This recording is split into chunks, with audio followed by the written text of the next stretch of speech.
Assalamualaikum warahmatullahi wabarakatuh. Kita jumpa lagi di kuliah dengan materi hygiene dan sanitasi dalam industri pangan. Jadi ini itu sebenarnya bisa diterapkan tidak hanya di rumah sakit, tapi juga bisa diterapkan di restoran, di pabrik makanan, dan di semua lini yang berhubungan dengan makanan. Oke. Jadi hygiene ini apa? Hygiene ini sebenarnya lebih merujuk pada ilmu kesehatan dan berbagai usaha untuk mempertahankan atau memperbaiki kesehatan, atau bisa dikatakan hygiene ini merupakan praktik atau prinsip kebersihan. Memang hygiene ini dia lebih cenderung pada diri kita sendiri. Misalkan mencuci tangan, mencuci muka, mandi, kemudian menghilangkan daging, sikat gigi, keramas, menjaga kebersihan kaki supaya tidak bau, seperti itu kan. Kemudian potong gigi. Nah, itu karena berhubungan dengan diri kita sendiri, dengan manusia sebagai individu. Karena bagaimanapun manusia inilah yang nanti yang akan melakukan praktek dalam semua lini kegiatan di industri makanan. Nah, sedangkan sanitasi itu lebih pada usaha untuk membina dan menciptakan suatu keadaan yang baik di bidang kesehatan, terutama kesehatan masyarakat. Dan hygiene sanitasi ini fokusnya ya, apa sih sebenarnya fokus dari hygiene dan sanitasi? Itu fokusnya mencegah terjadinya kontaminasi. Kontaminasi ini ada banyak, asalnya bisa dari bahan makanan, orang, tempat, dan peralatan. Nah, ini memang tujuan lagi, endingnya atau goalnya itu kita mendapatkan makanan yang aman untuk dikonsumsi. Nah, hygiene dan sanitasi ini berbeda. Aspek yang membedakan yang paling terlihat ini adalah di tujuannya. Bila hygiene ini adalah tujuannya di diri kita sendiri, nah sedangkan sanitasi itu lebih ke mengarah pada lingkungan, lebih mengarah pada kondisi masyarakat. Nah, contohnya hygiene ini misalkan cuci tangan, pakai masker, menjaga kebersihan diri. Sedangkan untuk sanitasi, contohnya adalah misalkan kebersihan toilet, karena toilet kan dipakai bersama. Kemudian akses air bersih, bentuk bangunannya seperti apa. Nah, itu contoh-contoh dari sanitasi. Nah, ini juga ada yang namanya GMP. Dari di industri pangan itu memang selalu menerapkan adanya GMP dan SSOP. GMP atau Good Manufacturing Practice ini merupakan panduan untuk mengolah makanan yang baik. Jadi memang makanan tidak sembarangan diolah, harus mengikuti panduan-panduan sehingga nanti kita menghasilkan makanan yang aman untuk dikonsumsi. Sedangkan SSOP atau Standard Sanitation Operational Procedure ini merupakan cara untuk mencegah terjadinya kontaminasi. Dua hal ini baik GMP maupun SSOP ini merupakan persyaratan awal untuk mendapatkan atau melaksanakan dari HACCP. Bila GMP dan SSOP-nya ini sudah berjalan dengan baik, maka HACCP-nya pun juga akan mudah. Titik kritisnya itu akan jauh lebih mudah dikendalikan begitu dibandingkan dengan apabila kita tidak melaksanakan GMP dan SSOP. Nah, tadi sudah disinggung banyak banget, seringkali disebutkan bahwa adanya kontaminasi. Sebenarnya kontaminasi itu apa? Kontaminasi itu adalah pencemaran dari luar terutama. Ada contohnya, misalkan ada mikroba, protozoa, cacing, dan lain sebagainya. Dan kontaminasi ini bisa terjadi pada semua lini pengolahan, baik dari awal, dari bahan baku, hingga nanti sampai ke konsumen. Kontaminasi ini bisa terjadi. Makanya perlu sekali ditelusuri, kemudian diperketat pengawasannya supaya kontaminasi ini bisa dicegah. Nah, akibat apa yang bisa ditimbulkan apabila terjadi kontaminasi? Yang pertama, bahan makanan ini tidak layak untuk dikonsumsi. Misalkan nih di sayuran kemudian ditemui adanya lalat, ada lalat atau misalkan ada ulat dan lain sebagainya, itu kan kontaminasi ya. Kemudian masa simpan terbatas. Apabila sudah ada mikroba misalkan mengkontaminasi makanan, maka akan cepat busuk makanan itu. Selanjutnya mengalami susut bobot, intinya kualitasnya pasti akan menurun. Nah, upaya untuk mencegah kontaminasi ini banyak ya. Sebaiknya memang memilih makanan yang bagus, yang berkualitas bahan bakunya. Kemudian lokasi asal dan tempat pengolahannya juga harus diperhatikan. Kita juga harus menghindari pemilihan bahan makanan yang beracun atau tercemar, dan yang paling penting adalah memperhatikan sanitasi dari lingkungan. Ini sumber kontaminasi banyak, mulai dari diri kita, misalkan kita yang dari toilet tidak cuci tangan, nah itu kan tangan kita kotor, kemudian langsung ambil makanan, nah itu juga akan bisa untuk mengkontaminasi dari makanan. Dari sampelnya, misalkan dari makanan itu atau sayurnya lah, sayurannya itu terus sudah terkontaminasi dari ulat misalkan, atau misalkan kita beli daging ternyata dagingnya sudah mau busuk. Nah, ada lagi dari material, dari alat-alat yang kita gunakan. Misalkan pisaunya tidak dicuci, habis motong daging, kemudian langsung dibuat memotong sayur, itu tidak boleh, harus dicuci terlebih dahulu. Akan lebih baik bila menggunakan pisau yang berbeda. Lingkungan juga seperti itu, bisa aja mengkontaminasi dari udara yang kotor, kemudian dari air itu juga bisa, banyak sumber kontaminasi.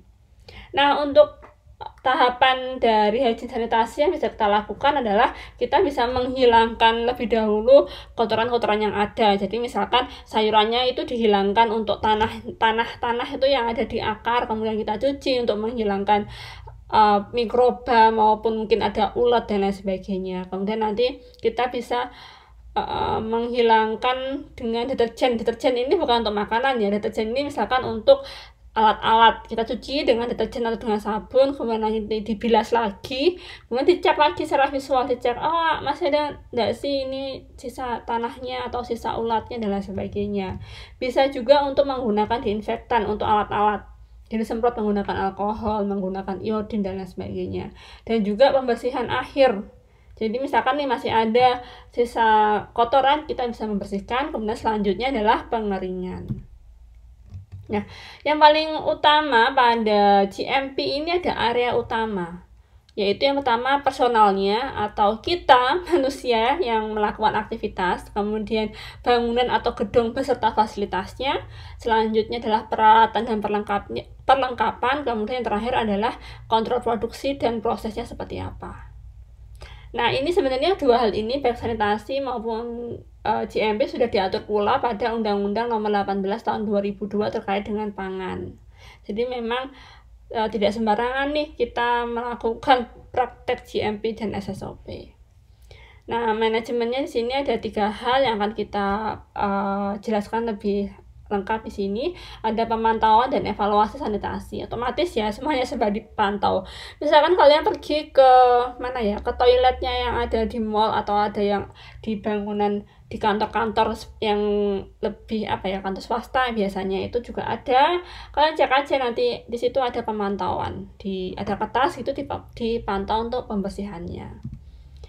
Nah, ini pemantauannya itu biasanya secara rutin ya, ada yang mingguan, ada yang harian, ada yang bulanan juga, seperti itu. Kalau di lab biasanya setiap 6 bulan sekali ketika libur semester. Kemudian yang paling penting adalah kita harus menjaga kebersihan permukaan yang kontak dengan makanan.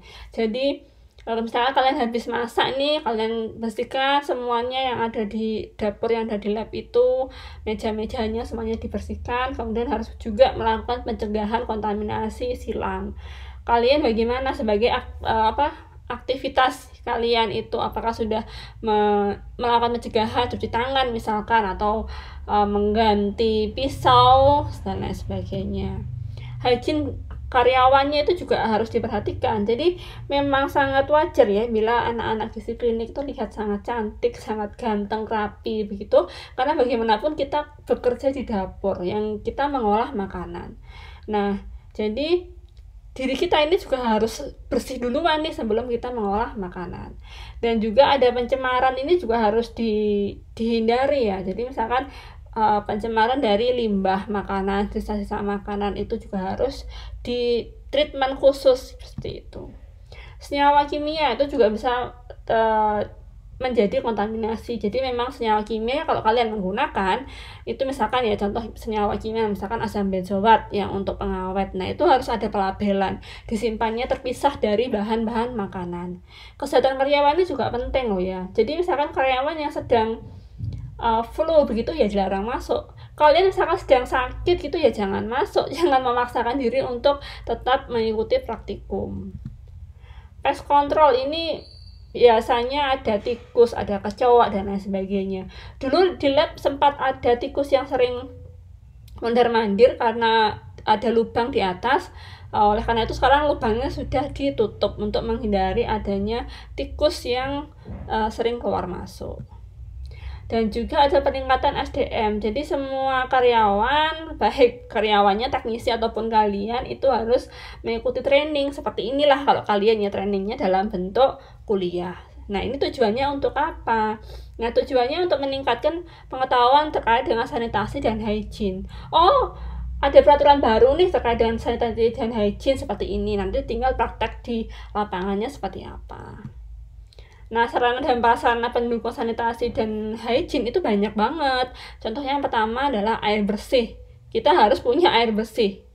Nah, kemudian fasilitas pencucian bahan baku. Ada wastafel untuk mencuci bahan. Juga toilet ini juga penting ya, toilet ini.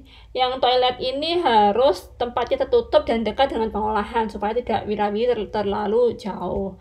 Suplai air bersih dari mana? Dari PDAM kan, dari sumur atau dari mana? Kalau di lab itu semuanya adalah dari sumur. Kita punya sumur sendiri untuk suplai air di lab.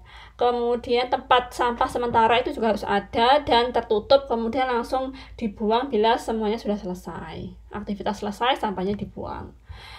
Selain di dapur itu juga ada sanitasi alat dan ruang kerja. Jadi ruang kerja, misalkan ruang kerja teknisi itu ada di sebelah mana. Kemudian yang paling penting udaranya itu bagaimana, bisa berganti udara atau bulat aja udaranya, itu juga penting. Yang paling penting juga adalah penanganan limbah. Kita di dapur limbahnya adalah limbah segar, limbah sisa makanan biasanya. Nah itu harus cepat dibuang dan tidak berlama-lama di dapur supaya tidak membusuk. Kemudian kontaminasi pangan ini juga harus dihindari, banyak banget cara menghindarinya, apalagi misalkan yang tidak terlihat ya kontaminasi, misalkan seperti kontaminasi mikroba. Nah sebenarnya kontaminasi ini secara gampang banget untuk terjadi karena terkadang diri kita ini yang terlalu teledor, misalkan keluar kamar mandi tidak cuci tangan, garuk-garuk kulit, kemudian meludah sembarangan, jangan begitulah. Kalau kalian tidak berhijab, kemudian rambut, jenggot itu juga harus ditata dengan rapi. Yang paling penting adalah tidak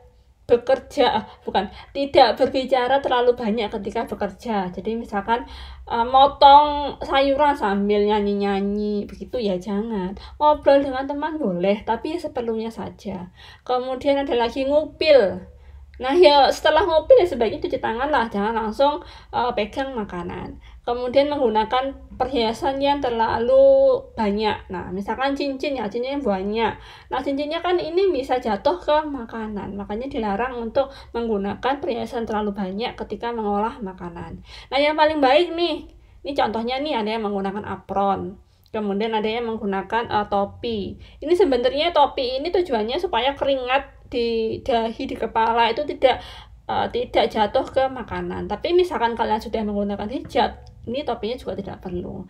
Kemudian menggunakan sarung tangan, dan juga yang paling penting adalah yang harus dibiasakan yaitu mencuci tangan. Nah untuk cemaran yang berasal dari hewan itu banyak banget. Misalkan contohnya adalah kucing. Aduh ada kucing lucu banget gitu ya. Ya jangan dikasih makan kalau misalkan kalian sedang berada di dapur. Kucingnya harus jauh-jauh. Jadi tidak boleh ada kucing dan hewan-hewan yang lain masuk ke dalam ruang pengolahan. Nah ini juga serangga, juga debu, kotoran udara dan air itu semuanya harus bersih. Bahan baku bagaimana? Jangan sampai kita menggunakan bahan baku yang cepat rusak karena sudah terkontaminasi. Limbah atau sampah pun juga harus segera dibuang seperti itu. Pencegahan kontaminasi banyak. kalian sudah pelajarinya otomatis di MSPM mungkin bagian HACCP nanti juga saya sertakan video untuk mencegah mencegah kontaminasi. Nah, ini nanti kalian bisa klik videonya, contoh untuk pembersihan sanitasi di restoran, nanti terkait dengan videonya juga akan saya taruh di LMS. Ini beberapa senyawa kimia yang bisa kita gunakan untuk melakukan disinfektan, misalkan seperti klorin. Klorin ini memang dia bisa membunuh bakteri ya. Ada lagi iodofor. Kemudian ada beberapa senyawa amfoterik. Biasanya kalau di lab tuh kadang menggunakan alkohol disemprot-semprot aja, kemudian nanti di lab gitu kita tunggu berapa lama sampai alkoholnya menguap gitu sih. Ini langkah-langkahnya bisa kalian baca sendiri, banyak ya jenis-jenis senyawa kimia yang bisa kita gunakan untuk membersihkan dapur itu. Nah, selain senyawa kimia, kita juga bisa menggunakan alat-alat misalkan seperti sapu, kemudian lap, sabun cuci, vacuum cleaner dan lain sebagainya. Yang penting kita menghasilkan ruangan tempat kerja yang bersih. Oke, itu aja penjelasan dari saya. Apabila ada pertanyaan, kita lanjutkan di sesi diskusi.